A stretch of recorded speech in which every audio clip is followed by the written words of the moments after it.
საქართველოს განათლების მინისტრმა ხაშურის მუნიციპალიტეტის 8 წელმოსილი პედაგოგები დააჯილდოვა. გივი მიქანაძე მასწავლებლებს გაწეული შრომისთვის მადლობა გადაუხადა და სერტიფიკატები გადასცა. ღონისძიებაზე წარჩინებული მოსწავლეების დაჯილდოვდნენ. მასწავლებლის ეროვნული პრემიის ფარგლებში 10 ოქტომბრის ჩათვლით პედაგოგთა დაჯილდოება ყველა რეგიონში იმართება. დასკვნითი ღონისძიება კი თბილისში 27 ოქტომბერს ჩატარდება.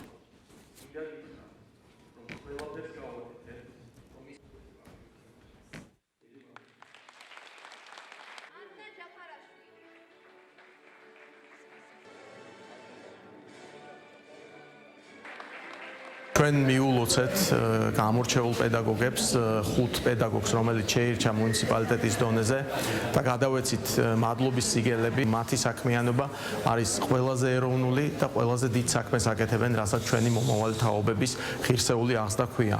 ეს პროცესები გრძელდება და 27 ოქტომბრამდე ჩვენ ყველა მუნიციპალიტეტში, ასევე დედაქალაქის 10-ვე რაიონში ჩავატარებთ მასწავლებლის ეროვნული დღისადმი მიძღვნილ შესაბამის ღონისძიებებს.